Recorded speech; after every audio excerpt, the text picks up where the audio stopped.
सड़क पे चलने वाली जो गाड़ियां हैं उसमें डलने वाला जो तेल है वो लोगों के शरीर से तेल निकालना है। कन्हैया कुमार ने प्रधानमंत्री नरेंद्र मोदी और भाजपा सरकार पर साधा निशाना। कहा मोदी सरकार विज्ञापन पर चल रही है, इनका तो अब ये नारा होना चाहिए कि अब की बार विज्ञापन की सरकार। कांग्रेस के स्टार प्रचारक कन्हैया कुमार ने हिमाचल प्रदेश में आयोजित जनसभा के दौरान कहा कि प्रधानमंत्री नरेंद्र मोदी देश भर में सभाओं के दौरान कहते रहते हैं कि वे हिमाचल प्रदेश के संगठन प्रभारी थे।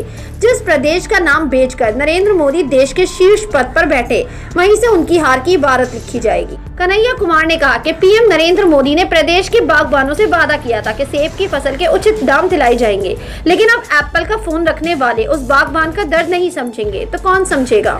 देश की संपत्ति यानी कि जनता की संपत्ति को बेचा जा रहा है। एयर इंडिया, BSNL या रेलवे बिक रही है तो जवाब सरकार को ही देना होगा।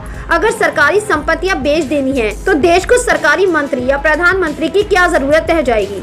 उन्होंने मुख्यमंत्री जयराम ठाकुर पर भी निशाना साधा। कहा कि कांग्रेस पार्टी की तरफ से प्रदेश के पहले मुख्यमंत्री के बारे में बताया जाता है कि उन्होंने पैदल चलकर पूरा प्रदेश घूमा था, लेकिन वर्तमान मुख्यमंत्री अपने विधानसभा क्षेत्र से ही नहीं निकल पा रहे। वे चाहते हैं कि सब कुछ उनके विधानसभा क्षेत्र में ही हो जाए। कन्हैया कुमार ने कहा कि दिल्ली से सैलानी मंडी पहुंच जाते हैं, यहाँ का सेब दिल्ली पहुंच जाता है, मगर विकास यहाँ नहीं पहुंचता। सड़कों की हालत देखकर कोई भी ये कह सकता है, दूसरे की पीड़ा वही समझ सकता है जिसने खुद पीड़ा झेली हो। आपका सेब वहाँ से चला जाए, भले आपको कम कीमत मिले। मोदी कहते हैं कि वे हिमाचल में प्रभारी रहे हैं, तो फिर उन्हें पहाड़ों के लोगों का दर्द क्यों मालूम नहीं है। कन्हैया कुमार का कहना है कि मोदी सरकार विज्ञापन पर चल रही है, इनका तो अब ये नारा होना चाहिए कि अब की बार विज्ञापन की सरकार।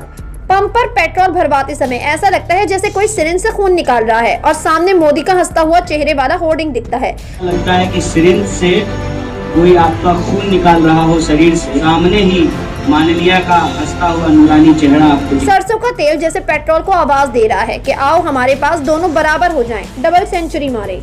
और सरसों का तेल पेट्रोल से ऐसा कह रहा हो कि आओ हमारे पास, कि जल्दी ही डबल सेंचुरी मारेंगे। कन्हैया ने आरोप लगाया कि भाजपा ने जो अपने घोषणा पत्र में वायदे किए थे वही पूरे नहीं हुए। अभी तक तो कांग्रेस के काम का ही फीता काटा जा रहा है, न जाने अपने काम का फीता कब काटेंगे। उन्होंने लोगों से कहा कि वे भाजपा का घोषणा पत्र साथ रखें और जब भाजपा वाले वोट मांगने आए तो उनसे पूछे कि इसका क्या हुआ। उन्होंने लोगों को सचेत किया कि भाजपा फिर से कोई शगुफा छोड़ेगी ताकि लोगों का ध्यान असली मुद्दों से हट जाए। उनका काम झूठ बोलो राज करना है। बीजेपी का मतलब है बड़का झूठ पार्टी। बड़का को पहाड़ी भाषा में बड़ा भाई कहा जाता है। कन्हैया कुमार ने कहा कि अब समय है कि जिस तरह से रसोई में यदि पक रही रोटी को समय से नहीं पलटेंगे तो जल जाती है, वैसे ही इस उपचुनाव में सबक सिखा दिया जाए। उन्होंने कहा कि भले ही एक सांसद के जीतने से कांग्रेस की सरकार नहीं बनेगी, मगर ऐसा संदेश जाएगा कि सत्ता आपकी बपोती नहीं है। इन्हें अपनी गलती का एहसास होगा, जनता की बात सुनी जाएगी, लोकतंत्र मजबूत होगा। कन्हैया कुमार ने कहा कि मोदी खुद को चाय बेचने वाले का बेटा बोलते हैं और व्यवहार राजा वाला करते हैं। देश की संपत्तियों को बेचकर ऐशो आराम कर रहे हैं। भाजपा की कथनी व करनी में अंतर है। जनता मोदी सरकार की झूठी बातों में अब आने वाली नहीं है। कन्हैया कुमार ने कहा कि मुख्यमंत्री कांग्रेस नेता पर आरोप लगा रहे हैं कि वे राजा थे, तो हम कहते हैं कि हाँ वे राजा थे, लेकिन वे किसी राज्य के नहीं बल्कि राज्य की जनता के दिलों के राजा थे।